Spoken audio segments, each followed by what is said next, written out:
Welcome to special focus. నీకు యుద్ధమే కావాలనుకుంటే కావాల్సినంత ఇస్తా, అది ఏ రూపంలో అయినా సరే. అమెరికా కోపంగా చూసినప్పుడు, ఏదో ఒకటి చేసినప్పుడు చైనా చెప్పే ఆన్సర్ ఇది. టారిఫ్ వార్లోనూ డ్రాగన్ తీరు ఇలానే కనిపిస్తోంది. ప్రతీకార సుంకాలు కావివి, పగలతో వేసుకుంటున్న సుంకాలివి అనిపిస్తున్నాయి రెండు దేశాల తీరు చూస్తుంటే. 24 గంటలే డెడ్ లైన్ అంటూ ట్రంప్ వార్నింగ్ ఇవ్వగా, బెదిరిస్తే భయపడేవాడెవ్వడూ లేడు అన్నట్లు చైనా కౌంటర్ ఇచ్చింది. అసలు ట్రంప్ వార్నింగ్ ఏంటి? చైనా కౌంటర్తో ఏం జరగబోతోంది? వాణిజ్య యుద్ధం మరింత ముదరడం ఖాయమా?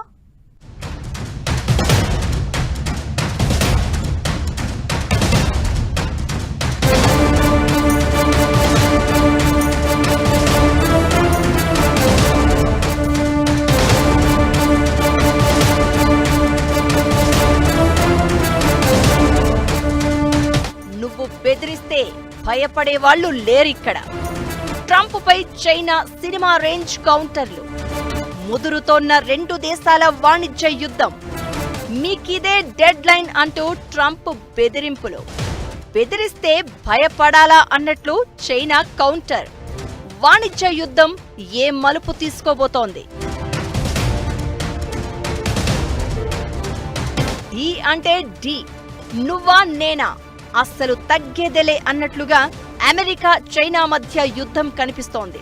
పెద్దన్న హోదా కోసం చైనా, ఆ దేశానికి చెక్ పెట్టే ప్రాసెస్ లో అమెరికా, రెండింటి మధ్య ఏళ్లుగా యుద్ధం జరుగుతోంది. అయితే ట్రంప్ అధికారంలోకి వచ్చాక అది మరింత ముదిరింది. జనవరి 20న అధ్యక్ష పగ్గాలు అందుకున్న తర్వాత ట్రంప్ చేసిన మొదటి పని చైనాకు షాక్ ఇవ్వడమే. మెక్సికో, కెనడాతో పాటు చైనా మీద అదనపు సుంకాలు విధించారు. అప్పుడు మొదలైన రచ్చ కంటిన్యూ అవుతూనే ఉంది. అయితే ఇప్పుడు ఆ యుద్ధం మరింత ముదిరేలా కనిపిస్తోంది. ట్రంప్ ప్రతీకార సుంకాలు విధించడంతో చైనా ప్రతిగా సుంకాలు పెంచింది. అమెరికా నుంచి వచ్చే దిగుమతులపై 34% అదనపు టారిఫ్ ఫిక్స్ చేసింది. దీనిపై ట్రంప్ తీవ్ర స్థాయిలో ఆగ్రహం వ్యక్తం చేస్తున్నారు.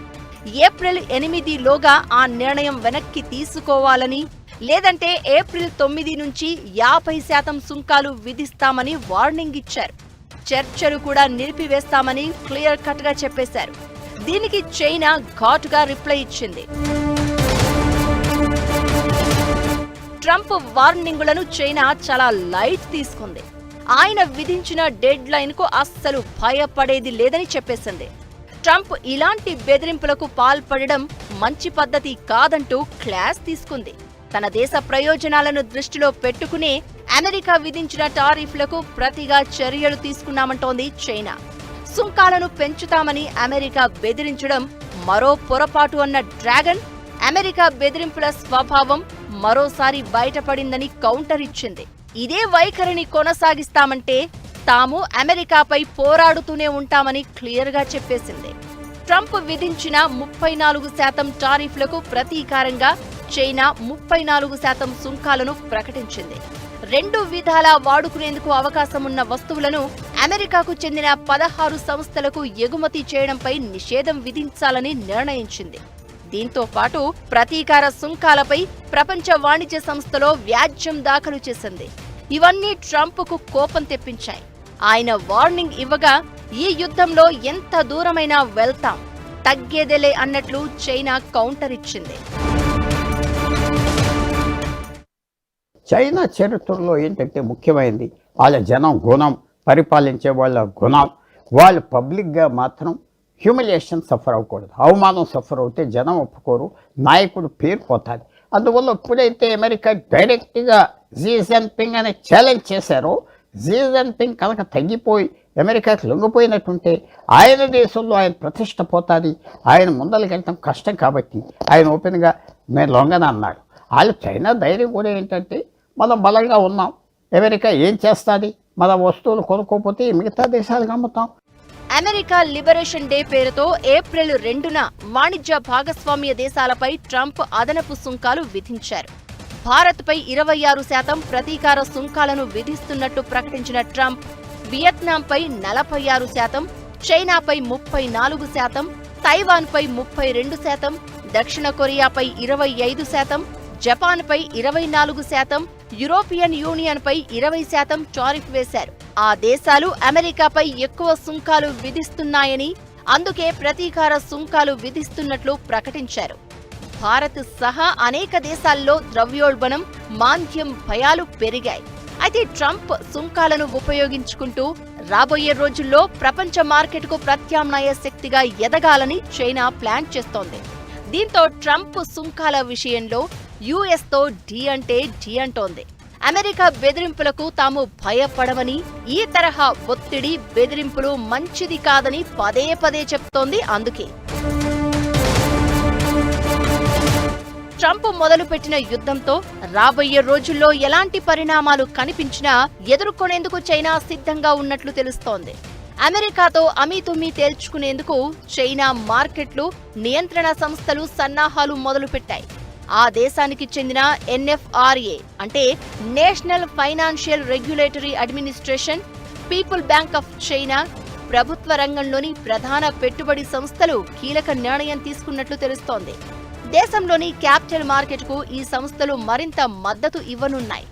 ఎన్ఎఫ్ఆర్ఏ బీమా ఫండ్స్, ఈక్విటీ పెట్టుబడులపై నోటీసు జారీ చేసింది. దీని ప్రకారం ఆ ఫండ్స్ మరిన్ని మొత్తాలను స్టాక్ మార్కెట్లలో పెట్టుబడి పెట్టేందుకు అవకాశం లభించింది. దీంతో ఆర్థిక వ్యవస్థకు మరిన్ని నిధులు అందుబాటులోకి వస్తాయి. అభివృద్ధి చెందుతున్న సంస్థల్లో ఇవి పెట్టుబడులను ప్రోత్సహిస్తాయని లెక్కలేసుకుంటున్నారు.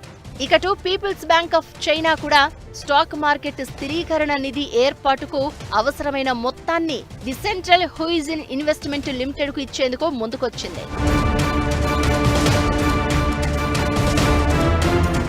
అమెరికా యుద్ధమే కావాలని కోరుకుంటే తాము సిద్ధమే అని చైనా చాలాసార్లు చెప్పింది. టారిఫ్ వార్ అయినా, ట్రేడ్ వార్ అయినా, మరే ఇతర యుద్ధమైనా సరే చివరి వరకు ఫైట్ చేయడమే తమకు అలవాటు అని పదే పదే చెప్పే చైనా ఇప్పుడు అమెరికా విషయంలో దేనికైనా రెడీ అని మరోసారి ప్రూవ్ చేసింది.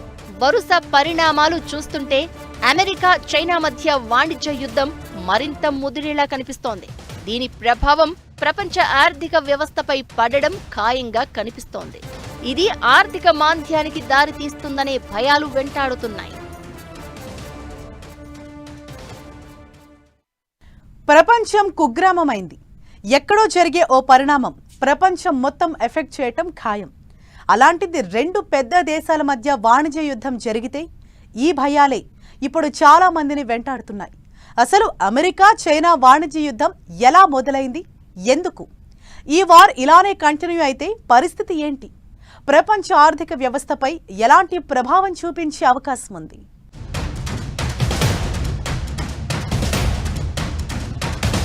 వాణిజ్య యుద్ధం ముదిరితే పరిస్థితి ఏంటి? ప్రపంచ ఆర్థిక వ్యవస్థ ఇక అల్లకల్లోలమేనా? ఆర్థిక మాంద్యం రావడం ఖాయమా? చైనా, అమెరికా వాణిజ్య యుద్ధం ఎందుకు? చైనా మీద ట్రంప్ సుంకాలు విధిస్తే ట్రంప్తో ఢీ అంటూ డ్రాగన్ టారిఫ్లు పెంచింది. ఇలా 2 సార్లు జరిగింది. America action, China reaction. ఆ తర్వాత పరిణామాలు ప్రపంచ మార్కెట్లను అల్లాడించాయి. భారతీయ స్టాక్ మార్కెట్లయితే బ్లాక్ మండేను ఎక్స్పీరియన్స్ చేశాయి. Tesla owner, department of government efficiency అధినేత ఎలన్ మస్క్ కూడా చైనాపై విధించిన సుంకాలపై మళ్లీ ఆలోచించాలని ట్రంప్కు సూచించినట్లు తెలుస్తోంది. చైనా దిగుమతులపై అమెరికా 34% సుంకం విధించగా, చైనా ప్రతీకార చర్యగా అమెరికాకు చెందిన 16 సంస్థలకు 2 విధాల వస్తువుల ఎగుమతిపై నిషేధం విధించింది. డిఫెన్స్, కంప్యూటర్, స్మార్ట్ ఫోన్ పరిశ్రమలను దెబ్బతీసేలా అరుదైన ఖనిజాల ఎగుమతులను కంట్రోల్ చేసింది. వీటన్నింటిపై కోపంతో రగిలిపోతూ ట్రంప్ వార్నింగ్ ఇవ్వగా, చైనా కూడా అదే రేంజ్లో కౌంటర్ ఇచ్చింది. డొనాల్డ్ ట్రంప్ 2017 నుంచి 20 వరకు ప్రెసిడెంట్గా ఉన్నప్పుడు అప్పుడు కూడా సుంకాలు వేశాడు. కానీ చైనీస్ ఎక్స్పోర్ట్స్ ఆగలేదు, ఇంకా పెరిగినాయి. ఎందుకంటే ఏ ధరలు అయితే చైనా మీద వేద్దాం అనుకున్నా ట్రంప్ అది అమెరికన్ పబ్లిక్ మీద పడింది కాబట్టి చైనాకి లెక్కలేదు. సో ఇప్పుడు చూడబోయేది ఏంటంటే చైనా క్యాల్కులేషన్, డిమాండ్ చైనా ప్రోడక్ట్స్కి ఇన్ఎలాస్టిక్గా ఉన్నదంటారు. అంటే మీరు ఎంత ధర వేసినా డిమాండ్ తగ్గదు. అది చైనా దాని మీద నమ్మకం ఉన్నది. ప్రస్తుతం సప్లై చూస్తే చైనా తప్ప కొత్త సప్లైస్ వచ్చేది ఇంకెక్కడా చాలా విషయాలకి లేదు కాబట్టి నిజానికి ట్రంప్ టారిఫ్లు ఒక చైనాకే పరిమితం కాలేదు. భారత్ సహా చాలా దేశాలపై విధించారు. అయితే చైనా మాత్రమే ఘాటుగా రియాక్ట్ అవుతోంది. దీంతో ఏం జరగబోతోందా అనే టెన్షన్ కనిపిస్తోంది. చైనా నుంచి అమెరికాకు ఏటా సుమారు $438 బిలియన్ వస్తువులు ఎగుమతి అవుతూ ఉంటాయి. ఆసియా, యూరప్ దేశాల తర్వాత అమెరికాకు అత్యధికంగా వస్తువులను ఎగుమతి చేస్తున్న దేశం చైనానే. 2024లో అమెరికా చైనా మొత్తం వాణిజ్య విలువ $582.4 బిలియన్.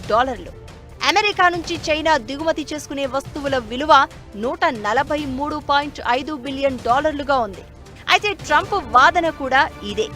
ఎక్కువ దిగుమతి చేసుకుని తక్కువ దిగుమతి చేసే పరిస్థితి ఉందని, వాణిజ్య లోటు ఏర్పడుతుందని సుంకాలు వడ్డించడం మొదలుపెట్టారు. దానికి డ్రాగన్ కౌంటర్ ఇస్తోంది. దీంతో ప్రపంచవ్యాప్తంగా మార్కెట్లు అల్లాడిపోతున్నాయి. నిజానికి అమెరికా చైనా మధ్య వాణిజ్య యుద్ధం ఇప్పటిది కాదు. ట్రంప్ మొదటిసారి గెలిచినప్పుడే ఇది మొదలైంది. 2017 నుంచి ముదిరి 2018లో ఈ టారిఫ్ వార్ మొదలైంది. దిగుమతి చేసుకునే సౌర విద్యుత్తుపై 30% సుంకాన్ని విధిస్తూ 2018లో అప్పటి అధ్యక్షుడు ట్రంప్ నిర్ణయం తీసుకున్నారు. దీంతో చైనా ప్రతీకారానికి దిగింది. అమెరికా నుంచి దిగుమతి చేసుకునే వస్తువులు, ఆహార పదార్థాలపై సుంకాలు పెంచింది. 2019లో చైనా టెక్నాలజీ కంపెనీ హువావే నుంచి అమెరికన్ కంపెనీలు వస్తువులు కొనుగోలు చేయకుండా వాషింగ్టన్ నిషేధించింది. అదే ఏడాది జూన్లో ట్రంప్, జిన్పింగ్ ఫోన్లో మాట్లాడుకున్నారు. వాణిజ్య చర్చలను తిరిగి ప్రారంభించడానికి అంగీకరించారు. తర్వాత కరోనా వచ్చింది. పరిస్థితులు మారిపోయాయి. కోవిడ్కు కారణం చైనానే అంటూ ట్రంప్ టార్గెట్ చేయడం మొదలుపెట్టారు. దూరం పెరుగుతూ వచ్చింది. ఇక ట్రంప్ రెండోసారి అధ్యక్షుడయ్యాక సుంకాలను మరింత కఠినం చేశారు. దీంతో రెండు దేశాల మధ్య యుద్ధం ఇంకా కొనసాగుతూనే ఉంది.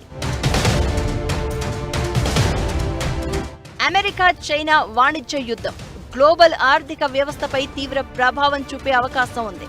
చైనా నిషేధాలు అమెరికా టెక్, రక్షణ రంగాలను దెబ్బతీసే అవకాశం ఉందనే అభిప్రాయాలు వినిపిస్తున్నాయి. ఇకటు అమెరికా సుంకాలు వినియోగదారుల ధరలను పెంచుతాయి. ఈ పరస్పర చర్యలు రెండు దేశాల ఆర్థిక వృద్ధిని దెబ్బతీసే ప్రమాదం ఉందని నిపుణులు హెచ్చరిస్తున్నారు.